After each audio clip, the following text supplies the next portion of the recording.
أعوذ بالله من الشيطان الرجيم. Bagaimana hukumnya membunuh semut, baik disengaja maupun tidak disengaja, berdosakah? Lalu bagaimana jika semut itu menggigit tubuh kita? Lalu kita tepuk mati, salahkah kita? Dulu ketika kecil saya suka bermain membunuh semut dengan kaca pembesar atau membunuh semut yang ada di buah rambutan yang merumuni makanan, menyiram minyak kawanan semut yang ada di lantai rumah. Apakah nanti di akhirat saya akan dibalas? Lalu bagaimana jika ada orang yang hobinya memelihara burung dalam sangkar? Bukankah sama saja membunuh habitatnya? Baik, ini memang yang tadi tidak disinggung oleh Imam Az-Zahabi tentang masalah membunuh hewan atau membunuh tumbuh-tumbuhan. Ulama menyendirikan babnya, dan itu umumnya dibahas dalam bab jihad, di mana Nabi SAW mengutus pasukan selalu mengingatkan agar jangan membunuh hewan-hewan dan jangan merusak tanaman. Jadi sini masuk dalam masalah merusak tanaman atau membunuhnya. Tentu ada beberapa hadis juga yang menjelaskan ada beberapa jenis tumbuh-tumbuhan dan hewan yang boleh dibunuh, ada yang tidak boleh. Seperti kasus hewan-hewan yang boleh dibunuh, kalajengking yang disebutkan dalam hadis, anjing yang semua tubuhnya berwarna hitam. Sebagaimana hadis Nabi SAW yang berbunyi, kalau kalian mendapatkan anjing yang semuanya hitam, maka itu adalah jelmaan dari syaitan. Bunuhlah, semua hitam ya, nggak ada sedikit pun bulu warna lainnya. Itu sebuah hadis sahih riwayat Imam Muslim. Contoh, kalajengking boleh dibunuh. Hewan-hewan yang berbahaya, yang mengganggu manusia, masuk dalamnya adalah nyamuk, ya. Semut di sini kalau sampai mengganggu manusia, ya, yang mengganggu saja. Tapi kalau tidak mengganggu nggak boleh. Kalau tidak mengganggu nggak boleh. Dan kita harus tahu ada hadis Nabi SAW lain di riwayat Bukhari, fi kulli kabidin ratabatin ajr. Di setiap denyut kehidupan ada pahala.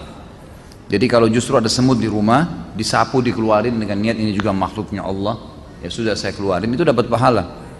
Dibandingkan kita membunuh tanpa alasan. Ada sebuah riwayat Bukhari juga menjelaskan seorang Nabi Allah, tapi dalam hadis ini tidak disebutkan siapa nama Nabi itu. Allah murka padanya gara-gara dia pernah tidur di bawah sebuah pohon, kemudian digigit oleh semut. Lalu kemudian dia marah, semut itu dibunuh, lalu kemudian dia perintahkan pengikutnya untuk membakar seluruh sarang semut di bawah. Di bawah dia di bawah pohon itu banyak ada sarang semut, dibakar semuanya. Maka Allah SWT mengutus Jibril kepadanya sambil berkata, apakah gara-gara semut satu kamu membunuh semut yang lainnya? Artinya yang mengganggu saja, yang tidak mengganggu nggak usah, gitu kan? Jadi ini jenis hewan yang memang boleh dibunuh dan memang dia berbahaya.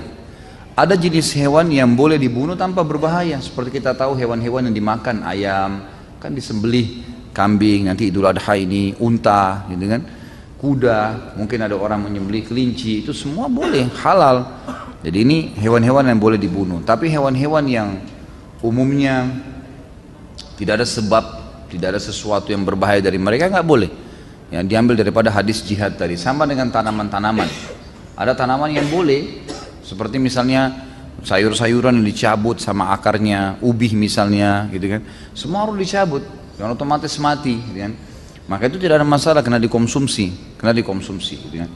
Tapi ada tumbuh-tumbuhan yang kalau tidak ada sebab, tidak dapat, terus tiba-tiba dibakar. Nah itu tidak boleh.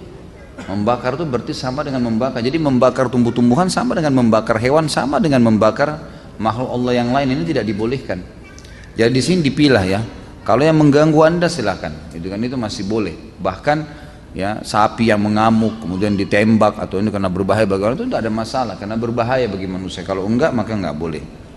Kalau masalah orang memelihara hewan, ini ada bab lagi sendiri. Abu Hurairah radhiyallahu anhu memelihara kucing, ya kan? Memelihara kucing, dan itu Nabi SAW tidak larang. Abu Hurairah nama lainnya Abdurrahman ibn Sakhr, tapi dikenal dengan Abu Hurairah. Hurairah artinya kucing, karena orangnya suka banyak pelihara kucing. Nah di sini Nabi SAW membiarkan, tidak ada masalah, karena dia merawat hewan-hewan itu, dia merawat. Sebagian ulama mengatakan ini khusus kucing, sebagian yang lain mengatakan masuk di antara semua hewan yang dibolehkan kalau mereka merawatnya.